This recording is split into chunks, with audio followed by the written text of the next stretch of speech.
India's most preferred retirement community, Ananya's Nana Nani Homes, Coimbatore, welcomes you for an exclusive inside talk for senior citizens.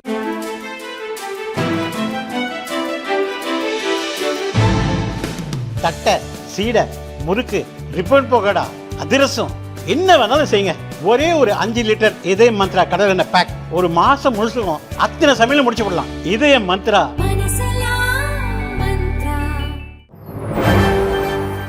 வணக்கம். செய்திச் சுருக்கம். முருகர் யுகம் ஆரம்பம். விண்ணை பிளந்த அரோகரா கோஷம். முருக பக்தர்களால் குலுங்கியது மதுரை. மதுரையில் இந்து முன்னணி சார்பில் நேற்று நடத்தப்பட்ட முருக பக்தர்கள் மாநாட்டில் லட்சக்கணக்கானோர் பக்தி பரவசத்துடன் குவிந்தனர். சித்திரை திருவிழாவைப் போல மதுரையே ஆன்மீக விழா கோலம் பூண்டது. வெற்றிவேல் வீரவேல், கந்தனுக்கு அரோகரா, வெற்றிவேல் முருகனுக்கு அரோகரா போன்ற கோஷங்கள் விண்ணை முட்டின. மதுரை வண்டியூர் டோல்கேட் அருகே மாநாட்டிற்காக 8 லட்சம் சதுரடி பரப்பில் பிரம்மாண்டமான அரங்கம் அமைக்கப்பட்டது. இதில் 6 அடி உயரத்தில் சிறிய மேடையும் அதன் பின் 10 அடி உயரத்தில் பெரிய மேடையும் அமைக்கப்பட்டது. குன்றம் காக்க கோவில் காக்க என்ற தலைப்பில் வேலுடன் முருகன் நின்ற நிலையில் அதன் பின் கோபுரமும் குன்றமும் இருக்கும் வகையில் அமைக்கப்பட்ட பதாகை பக்தர்களை பரவசப்படுத்தியது. மதியம் 3 மணிக்குதான் மாநாடு என்றாலும் காலை 10 மணி முதலே வண்டியூர் டோல்கேட் மைதானத்திற்கு பக்தர்கள் வருகை தந்தனர். மாநாட்டிற்கு வந்த பக்தர்கள் மேடைக்கு முன் வந்து அறுபடை முருகனை மனமுருகி வழிபட்டனர். மதியம் 3 மணிக்கு பம்பை இசை நிகழ்ச்சியுடன் மாநாடு துவங்கியது. சிறிய மேடையில் தமிழர்களின் பாரம்பரிய கலை நிகழ்ச்சிகள் நடந்தன. மாலை 4 மணிக்கெல்லாம் மைதானத்தில் அமைக்கப்பட்ட 50 கேலரிகளிலும் பக்தர்கள் நிறைந்து காணப்பட்டனர். முருக பக்தர்கள் பலர் பால்குடம் காவடி எடுத்து வந்து மாநாட்டில் பங்கேற்றனர். மாலை 5 மணிக்கு மாநாட்டின் சிறிய மேடையில் இந்து முன்னணி பாஜக நிர்வாகிகளும், பிரதான பெரிய மேடையில் மடாதிபதிகள், ஆதீனங்கள், சாதுக்களும் அமர்ந்தனர். தமிழக பாஜக முன்னாள் தலைவர் அண்ணாமலை முன்னதாகவே மேடையில் வந்து அமர்ந்தார். ஆந்திர துணை முதல்வர் பவன் கல்யாண், தமிழக பாஜக தலைவர் நயினார் நாகேந்திரன் வந்தனர். மேடையிலிருந்த ஆதீனங்கள், சாதுக்களின் காலில் விழுந்து பவன் கல்யாண் வணங்கினார். அரங்கத்தில் போடப்பட்டிருந்த 1 லட்சம் இருக்கைகளும் நிரம்பின. அதற்கு மேல் வருபவர்கள் அமர தரை விரிப்புகள் விரிக்கப்பட்டிருந்தன. அவற்றிலும் பக்தர்கள் நிரம்பியிருந்தனர். மாநாட்டில் பங்கேற்றவர்களை இந்து முன்னணி தலைவர் கோடேஸ்வரா சுப்பிரமணியம் வரவேற்று பேசினார். பின்னர் ஆதீனங்கள் பேசினர். தொடர்ந்து புராண இதிகாச கலை நிகழ்ச்சிகள், நாட்டியம், காவடியாட்டம், சூரசம்ஹார நடனம் போன்றவை நடந்தன. தொடர்ந்து பாஜக தலைவர் நயினார் நாகேந்திரன், முன்னாள் தலைவர் அண்ணாமலை, ஆந்திர துணை முதல்வர் பவன் கல்யாண், RSS தென் பாரத தலைவர் வன்னியராஜன், இந்து முன்னணி பொருளாளர் பக்தவச்சலம், இந்து முன்னணி நிர்வாகி வக்கீல் கனிமொழி பேசினர். இந்துக்கள் ஒற்றுமையாக இருந்து ஓட்டு வங்கியை நிரூபித்து காட்ட வேண்டும் என்பது உட்பட பல்வேறு தீர்மானங்கள் நிறைவேற்றப்பட்டன. பின்னர் அறுபடை வீடுகளின் சுவாமிகளுக்கு தீபாராதனை காட்டப்பட்டது. மாநாடு நடந்த வளாகத்தில் பக்தர்களை வழி நடத்துவதற்காக பாதுகாப்பு, சுகாதாரம், மைதானம், போக்குவரத்து, பார்க்கிங் உள்ளிட்ட 27 குழுக்களை உருவாக்கி 2000த்திற்கும் மேற்பட்ட தன்னார்வலர்களை இந்து முன்னணி நியமித்திருந்தது. அவர்கள் பக்தர்களை அன்பாக வழிநடத்தினர். கூட்டத்தையும் வாகனங்களையும் ஒழுங்குபடுத்தினர். மாநாட்டு மேடை அருகில் போலீஸ் பாதுகாப்பு இல்லை என்ற புகாரும் எழுப்பப்பட்டது. அங்கு கூட்டத்தை தன்னார்வலர்கள் ஒழுங்குபடுத்தினர். இது தவிர 13 இடங்களில் மருத்துவ வசதிகள் ஏற்படுத்தப்பட்டன. 10 ஆம்புலன்ஸுகள் நிறுத்தி வைக்கப்பட்டன. மாநாட்டில் நிகழ்ச்சியில் நிறைவாக லட்சக்கணக்கானோர் ஒரே அரங்கில் அமர்ந்து கந்தசஷ்டி கவசம் பாடினர். முருக பக்தர்கள் மாநாடு அமைதியாய் எந்த சலசலப்பும் இன்றி கட்டுப்பாடுடன் நிறைவடைந்தது.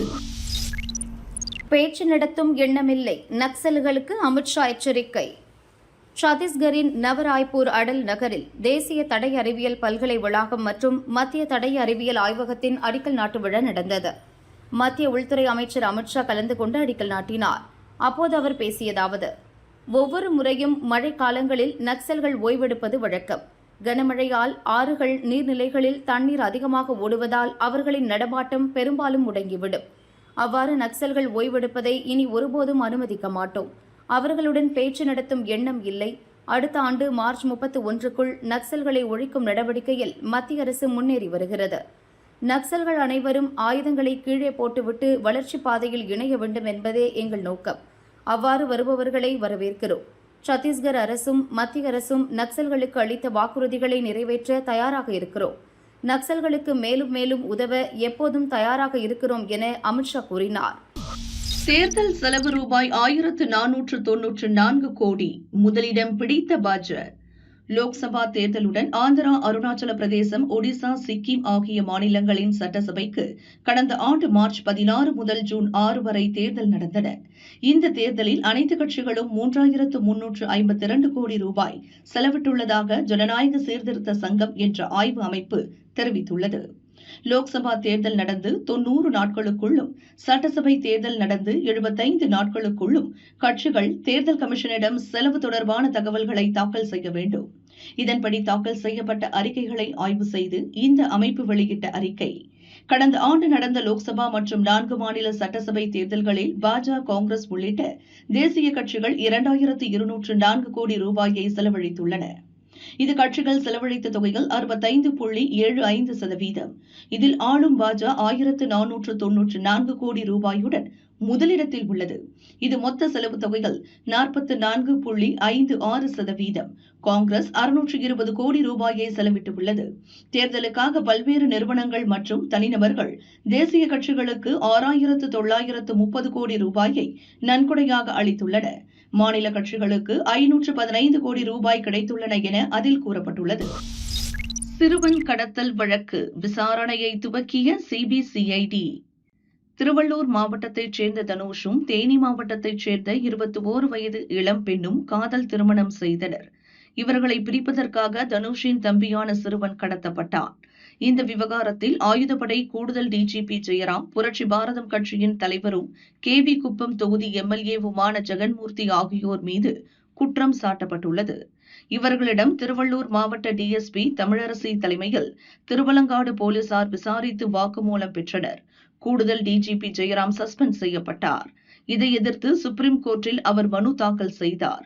இம்மனு விசாரணைக்கு வந்தபோது தமிழக அரசு சார்பில் ஆஜரான வழக்கறிஞர்கள் ஜெயராம் மீதான சஸ்பெண்ட் உத்தரவை திரும்பப் பெற முடியாது என்று தெரிவித்தனர். சிறுவன் கடத்தல் வழக்கை சிபிசிஐடி போன்ற அமைப்புகள் விசாரிக்கலாமே என கோர்ட் கேள்வி எழுப்பியது. அதற்கு தமிழக அரசு சம்மதம் தெரிவித்தது. அதைத் தொடர்ந்து சிறுவன் கடத்தல் வழக்கு சிபிசிஐடிக்கு மாற்றப்பட்டது. வழக்கு தொடர்பான முதல் தகவல் அறிக்கை, இதுவரை கைதானவர்களிடம் பெறப்பட்ட வாக்குமூலம் போன்ற விவரங்களை திருவலங்காடு போலீசாரிடம் பெற்று சிபிசிஐடி போலீசார் விசாரணையை துவக்கியுள்ளனர். கட்டாய கல்வி உரிமை சட்டம் தமிழக அரசுக்கு எதிராக கோர்ட் அவமதிப்பு வழக்கு. கட்டாய கல்வி உரிமை சட்டத்தின் கீழ் வழங்க வேண்டிய நிதியை சமக்ரா சிக்ஷா திட்டத்திலிருந்து நீக்குவதை மத்திய அரசு பரிசீலிக்க வேண்டும். மத்திய அரசிடமிருந்து நிதி கிடைக்கவில்லை என்பதை காரணமாக கூறாமல் இந்த சட்டத்தின் அடிப்படையில் தனியார் பள்ளிகளுக்கான நிதியை மாநில அரசே வழங்க வேண்டும் என சென்னை ஹைகோர்ட் உத்தரவிட்டது. இந்நிலையில் பள்ளிகள் துவங்கி 1 மாதம் முடிவடையும் நிலையில் தனியார் பள்ளிகளில் 25% இடஒதுக்கீட்டின் கீழ் மாணவர் சேர்க்கை நடைபெறவில்லை. இதை எதிர்த்து மறுமலர்ச்சி மக்கள் இயக்கத்தின் தலைவர் ஈஸ்வரன் தமிழக அரசுக்கு எதிராக ஹைகோர்ட்டில் நீதிமன்ற அவமதிப்பு வழக்கு தாக்கல் செய்துள்ளார். இதுகுறித்து அவர் கூறியதாவது: கட்டாய கல்வி உரிமை சட்டத்தின் கீழ் கடந்த 4 ஆண்டுகளாக மத்திய அரசு நிதி வழங்கவில்லை என்றும் மாநில அரசே நிதி ஒதுக்கி திட்டம் செயல்பட்டதாக அரசு கூறி வருகிறது. இது தொடர்பாக சுப்ரீம் கோர்ட்டில் தமிழக அரசு வழக்கு தொடர்ந்துள்ளது. இருப்பினும் பள்ளிகள் துவங்கி 1 மாதமாகும் நிலையில் இன்னும் மாணவர் சேர்க்கைக்கான அறிவிப்பு வெளியாகவில்லை. இது ஏழை மாணவர்களின் கல்வியை நேரடியாக பாதிக்கும் ஒரு நடவடிக்கை. சென்னை ஹைகோர்ட் உத்தரவை அவமதிக்கும் செயல் இது. தமிழக அரசின் மெத்தன போக்கை இது வெளிக்காட்டுகிறது.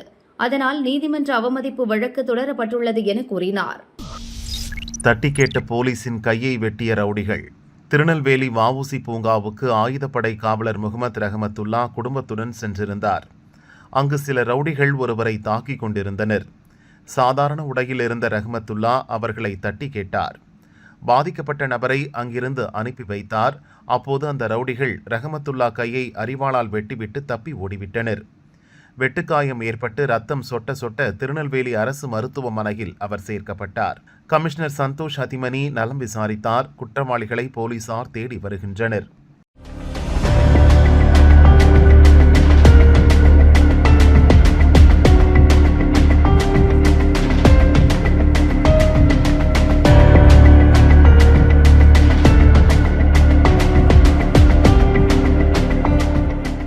இன்று ரஹமத்துல்லா என்ற ஒரு மேலப்பாளையத்தை சார்ந்த ஒரு போலீஸ், அவங்க வந்து பட்டாலியன், அவங்கள வந்து மது போதையில் உள்ள ஒரு 4 பேர் வந்து எனக்கு வெட்டியிருக்காங்க.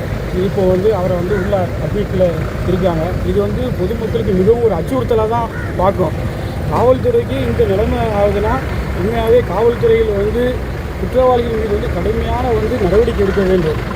இந்த தைரியமாக வந்து மது போதையில் வந்து இப்போ தமிழகத்தில் வந்து அதிகரிச்சுட்டு வருவதனால தான் இதே மாதிரி வெட்டுகள் கொலைகள்லாம் அதிகரிச்சுட்டு வருது. அவர்கள் மீது வந்து கடுமையாக நடவடிக்கை எடுக்க வேண்டும். இப்போ நெல்லை மாநகர துணை ஆணையாளர் டிசி அவர்களிடம் வந்து நாங்கள் தமிழக மக்கள் ஜனநாயக கட்சி சார்பாக வந்து கோரிக்கை வைத்துள்ளோம். ஜெகனை வரவேற்க சென்றவரின் மரணத்தில் மர்மம் விலகியது. வெளியானது வீடியோ. பகீர் உண்மை அம்பலம். ஆந்திர முன்னாள் முதல்வரும் ஒய்எஸ்ஆர் கட்சி தலைவருமான ஜெகன்மோகன் ரெட்டி கடந்த 19ஆம் தேதி சட்டனப்பள்ளி தொகுதியில் உள்ள ரெண்டப்பல்லாவுக்கு சென்றார். அவரது கட்சியினர் ஆதரவாளர்கள் திரண்டு உற்சாக வரவேற்பு அளித்தனர். அவர்கள் முண்டியடித்து ஜெகனை நெருங்க முயன்றதால் நெரிசல் ஏற்பட்டது. அப்போது ஜெகனை பார்க்க சென்றிருந்த 62 வயதான சிங்கையா என்பவர் வாகனம் மோதி இறந்து கிடந்தார். ஜெகன்மோகனின் கான்வாயில் வந்த ஏதோ ஒரு வாகனத்தில் சிக்கிதான் அவர் இறந்திருக்க கூடும் என்று போலீசார் விசாரித்து வந்தனர். இச்சூழலில் ஜெகன்மோகனின் காரில் சிக்கிதான் சிங்கையா இறந்தார் என்பது தற்போது தெரிய வந்தது. அது தொடர்பான வீடியோ வெளியானது.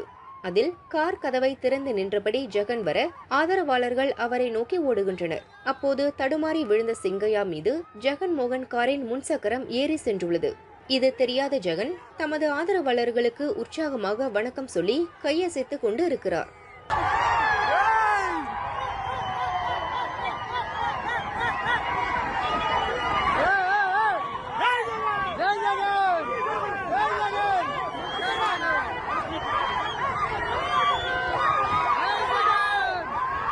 ஜெகன்மோகன் சென்ற காரை ஓட்டிய டிரைவர் ரமண ரெட்டி கைது செய்யப்பட்டார்.